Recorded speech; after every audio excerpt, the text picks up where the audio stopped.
Hello नमस्कार दोस्तों, study point by Ravi में आप सभी का स्वागत है। आज हम करेंगे बाकी के 50 क्वेश्चन। कल हमने 50 क्वेश्चन किए और आज हम बाकी के 50 क्वेश्चन करेंगे। इसी तरह हम रोज़ आपको 50 क्वेश्चन की सीरीज़ देते रहेंगे और डेली के 50 क्वेश्चन हम अपलोड करते रहेंगे। तो आइए आज हम 50 क्वेश्चनों की सीरीज़ कंप्लीट करते हैं। आज का फर्स्ट क्वेश्चन, घरों में विद्युत संयंत्र जोड़े जाते हैं पैरेलल में, यानी घरों में जो उपकरण जोड़े जाते हैं जैसे कूलर, पंखे, बल्ब आदि पैरेलल में जोड़े जाते हैं। विद्युत केतली में पानी का गर्म होना उदाहरण है, संवहन कन्वेक्शन का उदाहरण है। किस धातु का गलनांक सबसे अधिक होता है? तो टंगस्टन धातु का गलनांक सबसे अधिक होता है।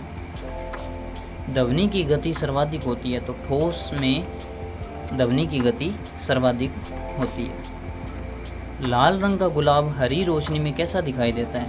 तो लाल रंग का गुलाब है वो हरी रोशनी में काला दिखाई देगा।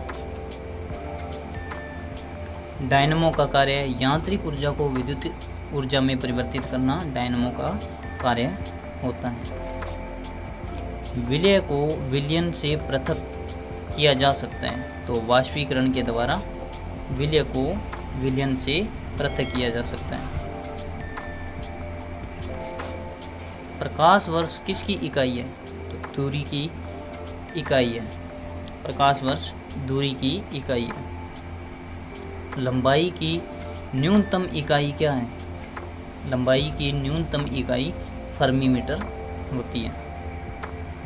कार्य करने की क्षमता को क्या कहते हैं? कार्य करने की क्षमता को ऊर्जा कहते हैं।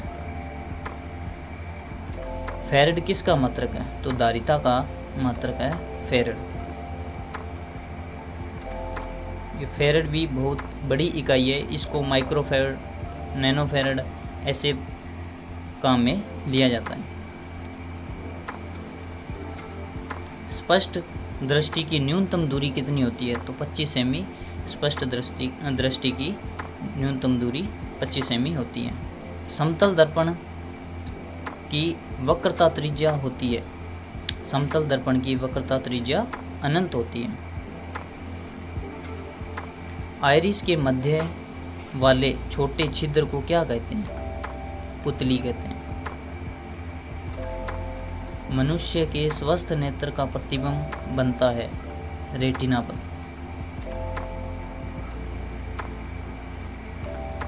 फेदोमीटर का उपयोग किसे मापने के लिए किया जाता है? तो महासागर की गहराई नापने के लिए किया जाता है, फेदोमीटर का उपयोग किया जाता है। किसका दृष्टि क्षेत्र सबसे अधिक होता है? तो उत्तल दर्पण का। उत्तल दर्पण का दृष्टि क्षेत्र सबसे अधिक होता है। प्रबल अम्ल और दुर्बल क्षारक में बने लवण का पीएच का मान क्या होता है? तो 7 से कम होता है। ये 7 से कम मान का पीएच स्केल में अगर 7 से कम है तो वो प्रबल अम्ल होगा और दुर्बल क्षार होगा। दही में किस प्रकार का अम्ल पाया जाता है? तो दही में लैक्टिक अम्ल पाया जाता है। हल्दी, लिटमस पत्थर आदि किस प्रकार का सूचक है? तो प्राकृतिक सूचक है।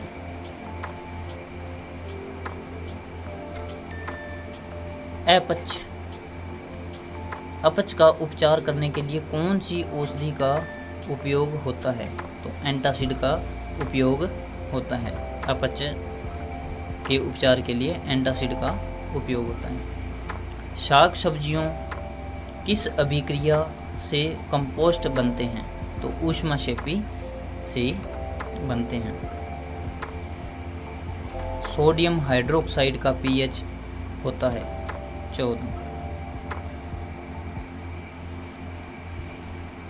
किसी उदासीन विलयन का पीएच होता है 7। इमली में अम्ल होता है टार्टरिक अम्ल। अंगूर का किण्वन किसके द्वारा होता है? तो जटिल प्रक्रम के द्वारा अंगूर का किण्वन होता है। सिरका में अम्ल होता है, एसिटिक अम्ल। शरीर की सबसे बड़ी ग्रंथि है लिवर।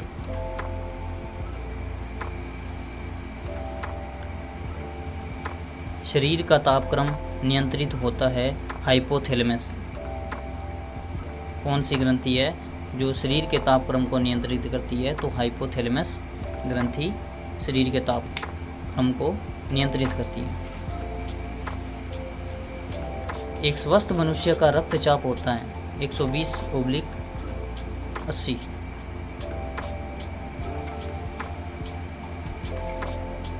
रक्त में ग्लूकोज की मात्रा नियंत्रित करता है इंसुलिन।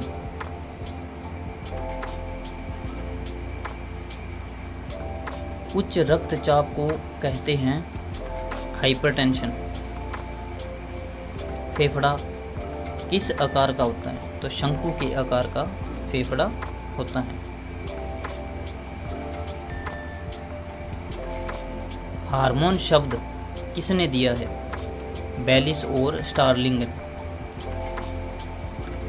रेफ्रिजरेटर खाद्य पदार्थों को खराब होने से बचाते हैं, क्योंकि रेफ्रिजरेटर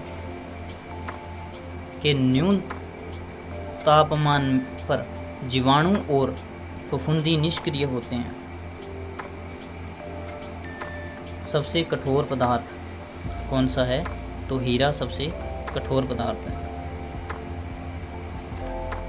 एक अशुभ शक्ति के बराबर कितने वाट होते हैं? 746 वाट होते हैं। इंद्रधनुष के बीच का रंग कौन सा होता है?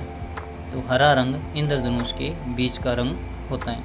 दोस्तों, अगर वीडियो अच्छी लग रही है तो लाइक करें, कमेंट में बताएं कि कैसी लग रही है वीडियो, और अपने दोस्तों को शेयर करें।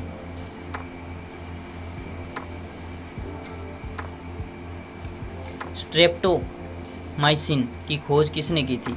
तो वाक्समैन ने स्ट्रेप्टोमाइसिन की खोज की थी।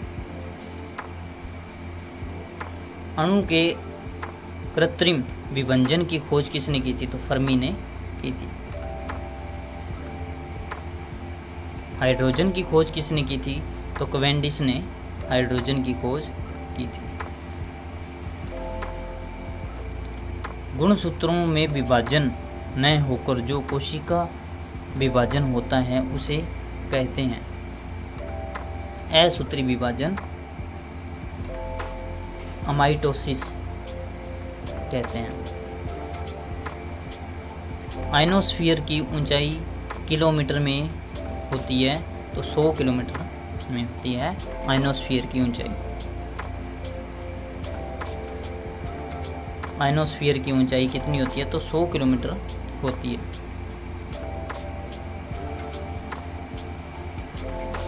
नेत्र पर प्रकाश की मात्रा का नियमन करती है उपतारा। तो नेत्र पर प्रकाश की मात्रा का नियमन कौन करता है? उपतारा करता है। मानव रक्त किस प्रकार का ऊतक है? तो तरल संयोजी ऊतक है, लिक्विड कनेक्टिव टिश्यू। मानव शरीर में रक्त की मात्रा कुल वजन के कितने प्रतिशत होती है? तो 7% होती है। मानव का कुल वजन का 7% होता है। मानव शरीर में रक्त कितना होता है? तो मानव के कुल वजन का 7% होता है। मानव शरीर में औसतन कितना लीटर रक्त होता है? 5 से 6 लीटर के आसपास मानव शरीर में रक्त होता है। पुरुषों की तुलना में महिलाओं में कितना रक्त होता है? तो आधा लीटर कम होता है। पुरुषों का अगर 5 लीटर है तो महिलाओं में 4.5 लीटर होता है, वो वजन के हिसाब से होता है। रक्त के निर्माण की प्रक्रिया को क्या कहते हैं? तो हीमोपोइसिस कहते हैं। रक्त के निर्माण की प्रक्रिया को हीमोपोइसिस कहते हैं। रक्त में कितने भाग होते हैं? रक्त के कितने भाग होते हैं? तो 2 रक्त के भाग होते हैं। एक होता है प्लाज्मा, एक होता है कोशिका या कणिकाएं। तो आज हमने 100 क्वेश्चन पूरे किए हैं। दोस्तों, अगर आपको वीडियो अच्छी लग रही है तो लाइक करें, कमेंट में बताएं कि आपको कंटेंट कैसा लग रहा है। और डेली, आज से हम डेली 50 क्वेश्चन की सीरीज़ अपलोड करते रहेंगे। और ज़्यादा से ज़्यादा शेयर करें, और ताकि हमारा हौसला भी बढ़े और हम अच्छी क्वेश्चन लाकर आपको अच्छे से तैयारी करवा सकें। थैंक यू, धन्यवाद। जय हिंद, जय भारत।